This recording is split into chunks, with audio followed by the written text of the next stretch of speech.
What the hell was that? I've covered a lot of mods on this channel. Tons of crazy, mind-blowing, and genuinely incredible takes on Halo. But I've never covered anything like this before. What the hell is that? Welcome to Halo ZAM by Tropical Thunder 98. The most insane, stylized take on Halo that I have ever seen. This is genuinely one of the most unique versions of Halo out there, and that applies to just about every component of the game, but I gotta say, the way that it approaches the Flood in particular is, at times, borderline schizophrenic. And today, I want to walk you through this outrageous take on the Halo that we all know and love. Now, although the insanity of ZAM is present in all elements of Halo 1, I think it would be, frankly, insane of me to not start by talking about its sandbox. Because, goddamn, you have never seen a Halo sandbox like this before. It boasts over 50 new weapons, a plethora of new vehicles, and a litany of other new items and equipment. This is the biggest, most multi-layered Halo sandbox of all time, period. But if there's one thing that this version of Halo isn't, it's authentic. Unless, of course, you happen to be one of the, 2, maybe 3 fans of the Silver timeline in existence, you're gonna find very few of ZAM's additions to be even remotely authentic. If authenticity is what you're after, then, well, go play Ruby's Rebalanced and thank me later. ZAM is an entirely different beast. Oh my god. Yo, it's just got a switch. It's got a switch! Oh, I'm getting demonetized for this one. Now, of course, all the Halo classics are here. The Magnum, the shotgun, the plasma rifle, the needler, etc, etc. And almost all of them function just as you'd expect. Well, almost all of them. The good old-fashioned MA5B assault rifle now comes with Magpul iron sights, which, yes, are entirely usable, as are the iron sights on almost every other weapon in the mod, coming with, of course, the accuracy boost that you'd expect. Now, yes, this mechanic feels incredibly strange in Halo 1, and it completely changes the feel of the gameplay, which I will say, for a mod that goes out of its way to be radically different to the vanilla experience, is actually a really great feature.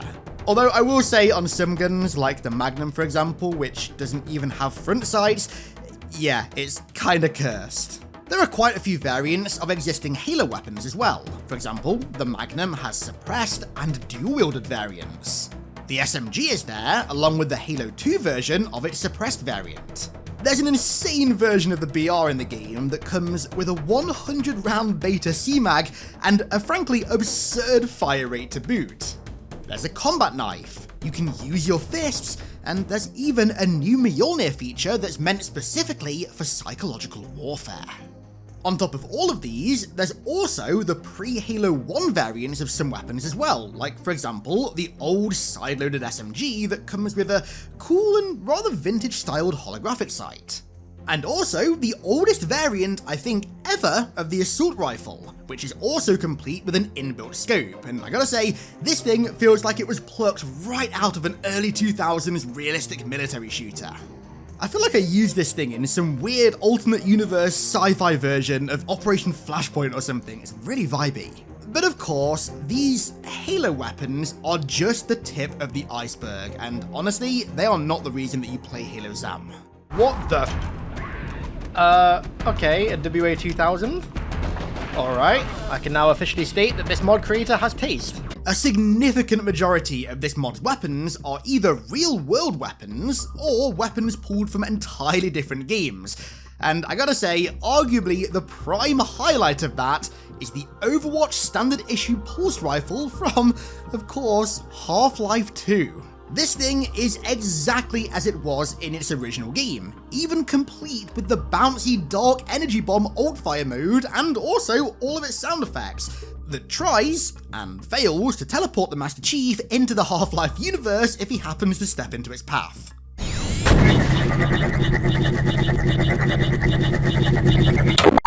But that isn't all from Half-Life. The MP7, which happens to be one of my favourite guns of all time in real life, is here, in all of its Half-Life 2 glory.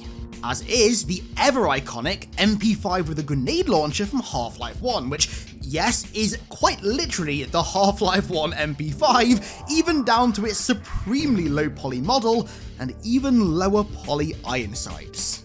But then there's a weirdly personal favourite weapon of mine from a completely different and very random franchise that I never in a million years expected to show up in this mod, but it does. I'm talking about the railgun from Battlefield 4's 2142 DLC. Yeah, I wasn't kidding when I said random. The Rorsch Mark 1. Wait, that's the fucking Battlefield 2142 Ghost Rifle. Oh my god, that is sick. As you can tell, this thing is awesome. It's like a baby portable stanchion. I have no idea why it randomly shows up in the canyons of Tuba Trails, but I'm here for it, I guess. But the absurdity of the Rorsch brings us to the bulk of ZAM's weaponry. Real-life weapons that are obviously pulled from a litany of different militaries, and also eras that clearly the UNSC loves so much that they keep in service more than 500 years later. And to be honest, I don't even know where to begin here. Oh, actually, no, I do have an idea where to begin. How about we start with the iconic Halo AKM used by fan favourite character, this guy from the Halo TV show. Using what is quite clearly the COD 4 AK in Halo 1 just feels surreal, but it's not even close to being the coolest gun in the game. There's the AUG A3, complete with a rather boosted rate of fire and, like many guns in ZAM, a fully functioning ACOG. The assault rifle's accidental/non-inspiration, the F2000, is also here, with its staple high rate of fire and what I think is supposed to be a Russian-styled red dot. Of course, there's the good old-fashioned AR-15, which works exactly as you'd expect. But then also there's the 308 Mark 17 battle rifle as well, but it feels strangely underpowered to say that it's firing 308, I gotta say. As for SMGs, there's an Uzi, a UMP that's decked out like the Modern Warfare 2 default class UMP, yep, I spotted that, and then also a P90, but this bad boy has inherent ties to the Flood, if you can somehow believe it, so we're going to come back to this one later on. There's the coolest non-Halo shotgun of all time, the Spaz 12, which can literally turn enemies into a mist of blood if you hit them close enough. The HK SL8 of Resident Evil 4 fame is apparently the UNSC's go-to 500 years out-of-date marksman rifle, and is complete with a night scope and a suppressor for clean, quiet kills. When it comes to pistols, of course, among many others, there's the one and only Desert Eagle, and then also what I think is meant to be a 44 Magnum, because, I mean, realistically, how could you have a game with modern weapons and not include a 44 Magnum or a Desert Eagle? That'd be illegal. Wait, that's illegal. As for LMGs, well, there's an M249 SAW, but then one of my favourite machine guns of all time. The legendary M60 makes its debut in Halo, which actually is used by the one and only Sergeant Johnson, and I'm not gonna lie, this might be Johnson's most badass look yet. One-handing an M60? Man, as if Johnson couldn't get any cooler. There's also a minigun, and I gotta say, using this thing as a Spartan feels so Terminator 2 coded. And then, to round it out, there's of course got to be an RPG, because why the hell not? Now, this was never in Halo 1. Now, a new cool little detail that applies to all of the non-Halo weapons is what happens to the barrel under sustained fire. The longer you fire, the more you can see the barrel, or suppressor, of your gun beginning to heat up. You can't do a full burnout or anything, and as far as I can tell, this doesn't affect your gun's accuracy at all, but it's just a neat little visual effect that adds a little bit more believability to what is, frankly, an utterly unbelievable world. These aren't all the weapons in the mod, just a select number of my personal favourites. The mod is honestly worth playing just solely to mess around with the sandbox and see what you can find, because I guarantee that there's more weapons in this mod than I somehow managed to find. But this insanity doesn't just stop with the weapon sandbox, no. In addition to the RTS-era Halo Jeep, there's another vehicular surprise waiting for you on the other side of the tunnel on Halo. We can use that helicopter That- to find the other lifeboats. Did she just say what I think she just said?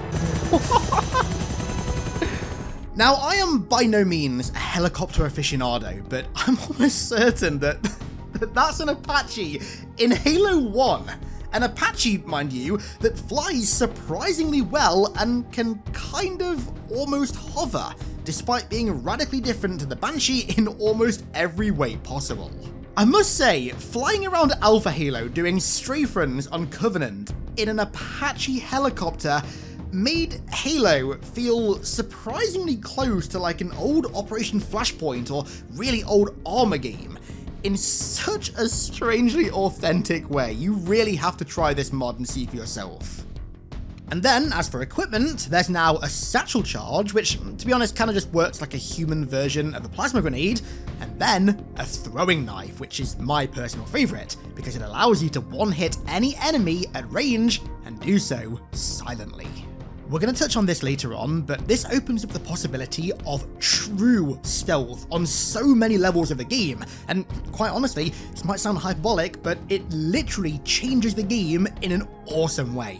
But hands down, the best thing about all the weapons in this mod isn't their insane variety, but rather their effect on the enemies that they're shot at. That's right, it's time to talk about the gore. ZAM has the best gore system that I have ever seen in Halo, officially or in any mod with gore in it that I've covered before. Honestly, if you ever wanted gore in Halo, then ZAM is the mod for you. The best thing about it is that it's entirely dynamic. You can shoot the head and the arms of jackals, grunts, and elites, both when they're dead and also when they're still alive. For God's sake, always got armor! Now, interestingly, I noticed that if you delimb an enemy while they're still alive, then each species will react differently. The grunts, for example, will just run around aimlessly.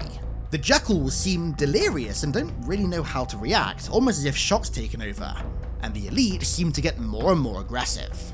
Mentioning realism within the context of this mod seems frankly ludicrous, but the different post-dismemberment behaviors for each species really does give the gameplay a little hint of realism, because I can imagine each of these species reacting this way in-universe to, well, having their arms blown off, for example. Oh, and if you happen to be a sadist, by the way, firstly, go see a shrink, and secondly, well, you can also dismember dead bodies as well. Not gonna lie, this kind of reminds me of another masterpiece of a video game that also happens to have a similarly styled dismemberment system.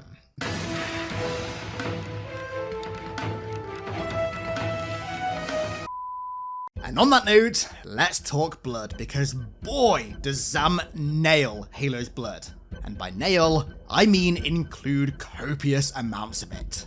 If you shoot up a squad of Covenant, then the floor and the walls are sure as hell gonna know about it afterwards. They'll be caked in their blood and all of their dismembered limbs, which, even when they're dismembered, continue to spurt with blood, creating another pool wherever they land. This all results in what can best be described as gore art once a fight's over. Again, in a very weird way, it makes the world feel that bit more believable, and above all else, it's honestly just really satisfying. I mean, seeing limbs go flying and the walls being painted with blood as you mow down hordes of aliens is just peak. There's no other word for it. And as extreme as it seems, this is the exact kind of gore that I want to see officially in future Halo games. And this all comes together to cause some pretty significant changes to most of Halo 1's levels that honestly really do leave a mark. And I gotta say, the shining example of these changes is the opening to Truth and Reconciliation. Yes, I may be armed with an SL8 and a suppressed Glock, and yes, my fellow Marines might all be rocking MP5 SDs, but for the first time ever, the entire opening is fully stealthable. And so, despite my 500 years out-of-date equipment, I've unironically never felt more immersed in the mission before. And then, of course, the gore comes in to just double that feeling. Yes, the 308 rounds fired by the SL8 are significantly smaller than the standard sniper rifle's 14.5 by 114mm Soviet anti-tank rounds. Yes, they're way smaller, but the instant that you watch a grunt explode into a fountain of fluorescent blue blood, you suddenly forget all about that. Sneaking across the cliff edge, taking out Covenant patrols through your night scope and trying desperately to remain undetected feels like precisely how this level was always meant to be played. And you know, it only gets better once you infiltrate the ship. Yeah, the Covenant might know that you're on board now, but moving through the hallways equally as covertly, and now armed with an MP5 SD, is just Kino. There's no other word for it, just pure, unfiltered Kino. I truly hope that in the Halo 1 remake, they designed this level with stealth in mind, including suppressors, because once you've played it like this, even though the weapons are 500 years out of date, you really can't go back. This is how this level was always meant to be played. I am adamant. But you also run into something else on the Truth and Reconciliation. For some peculiar reason that I'm yet to decipher, the Vortigauns from Half-Life are now members of the Covenant. And I gotta say, running into these guys for the first time in the hangar bay felt like I was being flashbanged, quite honestly. They're just yet another example of the absurdly strange variety that ZAM brings to Halo. Again, authenticity is out the window. It was out the window 10 years ago, but it's still a really fun experience. Going back to stealth, this is actually a system that kind of persists throughout the game. Thanks to the knife, and more specifically, the throwing knife, which allows you to silently one-hit kill enemies at a distance, you can theoretically stealth so many more sections of the game. Sections like these ones on Assault on the Control Room, for example, that always felt like they were designed for stealth, but that the game never really allowed for it. Well, now you can do. You know, I never thought I'd see the day where I was referencing these games in a Halo video, but this really gives me kind of Assassin's Creed and or Splinter Cell vibes. Now, intentionally skipping over 343 Guilty Spark for a reason that you'll realise in a minute, the library has had quite a few little flavour details added as well that I really enjoyed. So opening the level is some new music, and it's definitely not Halo music. I think it might be Fear music? I could be wrong there, but it sounds really similar to Fear's soundtrack. Now, the vibe of Fear is really creepy. It's a really good mid-2000s horror first-person shooter that nowadays has a real cult following. I highly recommend you guys check it out. And yeah, as strange as using Fear music in Halo sounds, it's actually a really fitting track with the level, the library. In fact, I've actually used Fear music in quite a few Flip videos before, so if it actually is Fear music, then well, I tip my hat to that choice. Almost immediately upon arriving in the library, you'll also notice the corpses of other poor reclaimers, and also occasionally elites, who Spark brought here earlier to retrieve the index before you, with some of them having made it way further than others. The further up the floors you ascend, the more traces of this you start to see. Not just bodies, but the chem lights that Marines have dropped to mark their path.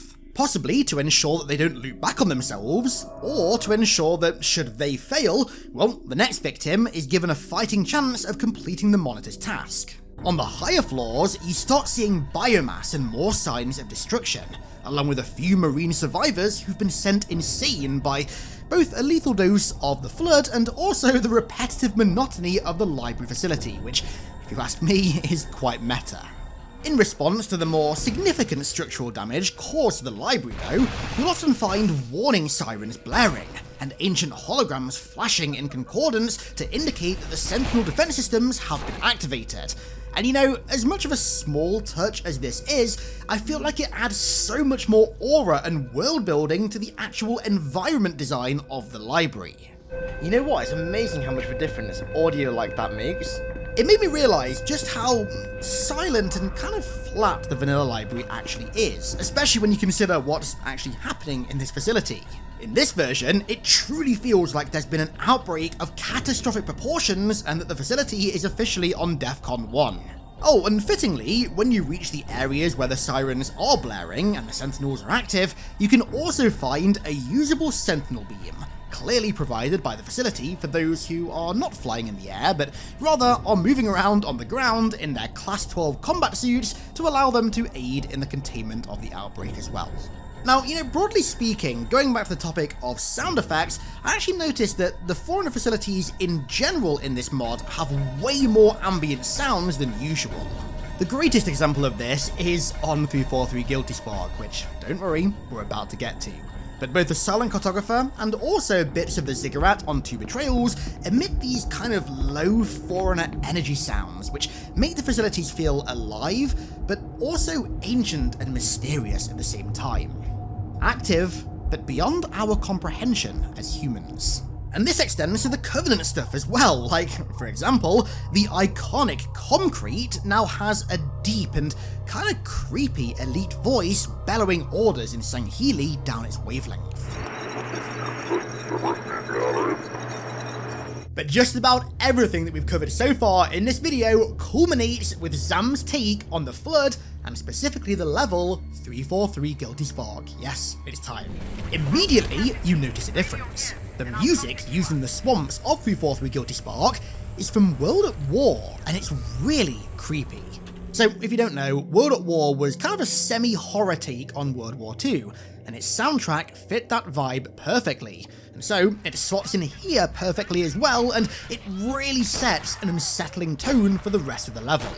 And that tone only gets better when you make it inside the facility.